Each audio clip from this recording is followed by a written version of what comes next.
Here we are ready to learn about the conservation of energy with non-conservative forces present. So, what are we talking about? Mechanical energy is defined as the sum of the kinetic and potential energy of a system.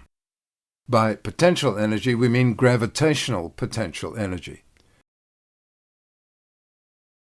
When you advance further in physics, potential energy will include elastic potential energy, the energy stored and released by springs and rubber bands. At this stage, however, we're limiting mechanical energy to the sum of kinetic and gravitational potential energy. An object that possesses mechanical energy is able to do work. Its mechanical energy enables it to apply force to another object and cause it to move in the direction of the force.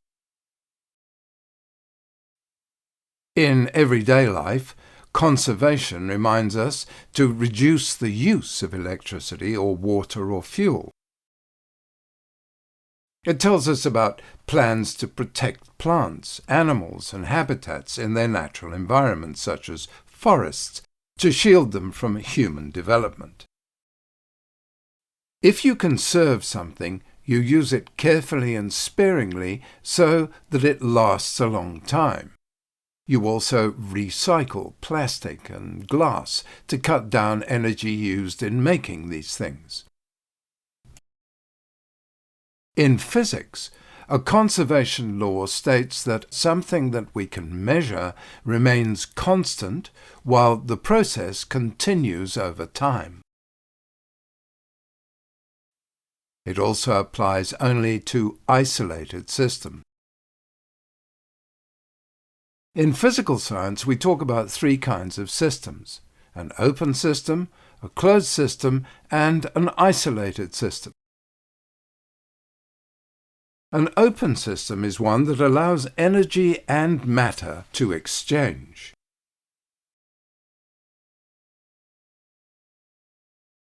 If the system only allows energy to be exchanged and the amount of matter remains constant, we call the system a closed system. Chemical equilibrium takes place in a closed system. The amount of matter remains constant, but there can be transfers of energies to and from the system. An isolated system allows neither energy nor matter to be transferred. It's a system that is so far removed from other systems that it doesn't interact with them.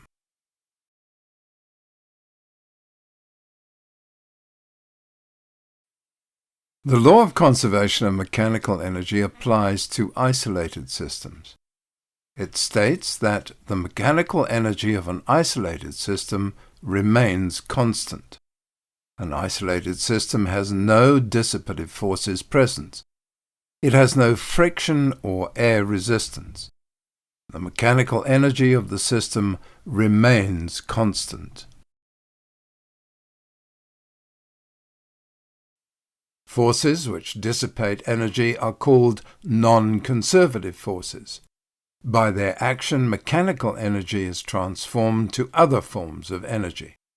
Friction can cause the two surfaces which are in contact to become warmer. Heat is given off.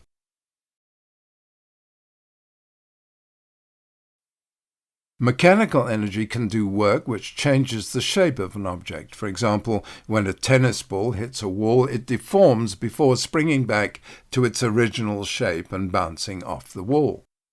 Mechanical energy is transferred to internal energy of the tennis ball when its shape changes. On the other hand, conservative forces don't transfer mechanical energy to other forms. A force is conservative if the work done by it in moving an object is a closed path. Starting and ending at the same position is zero. That sounds very complicated.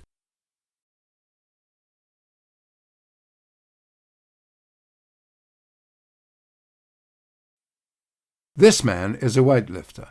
The force he exerts on the weight is F, and F is equal to the weight of the barbell. The work done on the barbell depends on the height to which it is lifted, and not on the path taken to lift it to that height. The work done is equal to its weight, F, times the height, h. W equals FH, regardless of the path taken to lift the barbell to that height. Now, because the object must travel around a closed path, it needs to return to its original position. When it comes back to its original position, the barbell loses energy equal to W equals FH. This is negative work done. The total work done is therefore equal to 0.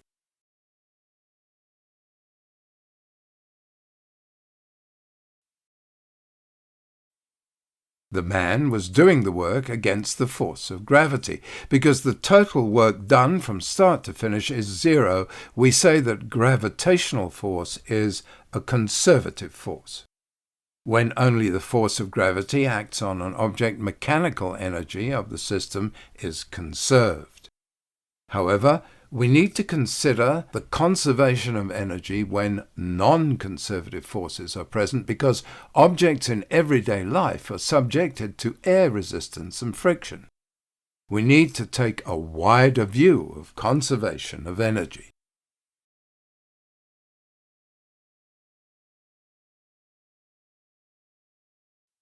The law of conservation of energy states that energy cannot be created nor destroyed, but it can be transformed to other forms. Let's apply this to mechanical systems. When the system is not included, there are non-conservative forces present. How is energy conserved in these cases? The law of conservation basically states that the total energy remains constant. That is, the sum of the initial energy of the system is equal to the sum of its final energy. When non-conservative forces are present, some mechanical energy is transferred to other forms, so the energy equation looks like this. The law of conservation of energy is true in all situations. The total energy of a system is always conserved.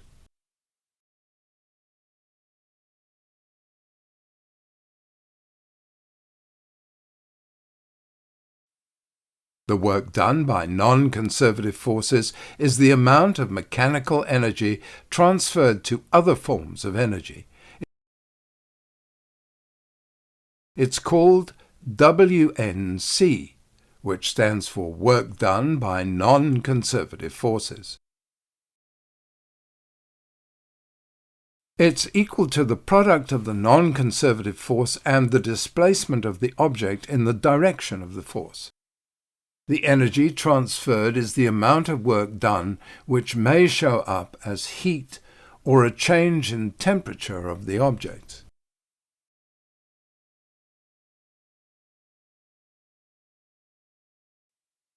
Here is a child sitting at the top of a slide. She has 490 joules of gravitational potential energy. She has no kinetic energy because she's at rest. As she slides down its surface, she gains kinetic energy and loses gravitational potential energy. Friction force slows her down. By the time she reaches the bottom of the slide, she comes to rest. What energy transfers have taken place? The work done by non-conservative forces is equal to the change in gravitational potential energy and the change in kinetic energy. WNC equals delta EP plus delta EK.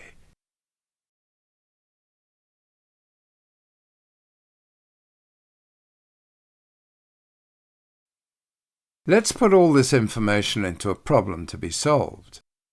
A 20-kilogram child sits at the top of a slide which is 2,5 meters high. She slides 4 meters down the slide to the bottom. A force of friction of 112,5 newtons acts along the surface of the slide. What is her speed when she reaches the bottom of the slide?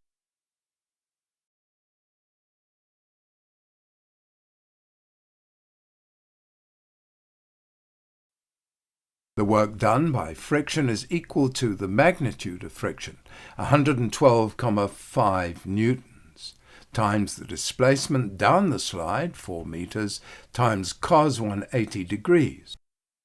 The initial potential energy is equal to her mass, m, times the acceleration due to gravity, g, times the height above the bottom of the slide, h. Substituting the values, we get negative 20 times 9,8 times 2,5, so the final kinetic energy is equal to 20,4 joules. To find her speed, we use the formula Ek equals 1/2 times the mass times v squared, and solve for v squared, then v. The answer comes to 1,01 meters per second. This is a considerable speed for a little child, but imagine how fast she would have been moving if friction had not acted as a brake on her during the ride.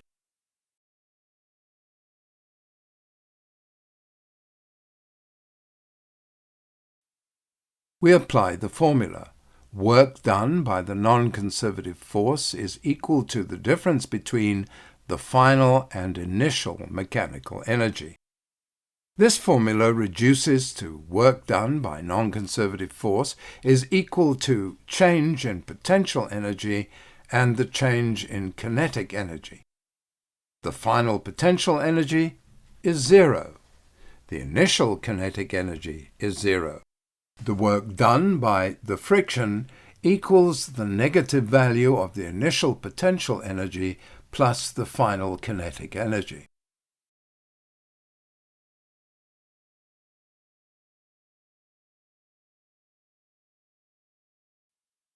Let's consider using the same formula in the absence of non-conservative forces. Work done by non-conservative forces equals the change in potential energy plus the change in kinetic energy. The work done by non-conservative forces, in their absence, is equal to 0. The change in potential energy plus the change in kinetic energy is equal to 0. Expanding these expressions to the initial and final amounts of energy, we can group the initial energies on the left-hand side and the final energies on the right-hand side. This reduces to the sum of the initial mechanical energy is equal to the sum of the final mechanical energy in the absence of non-conservative forces. We know this statement is the law of conservation of mechanical energy.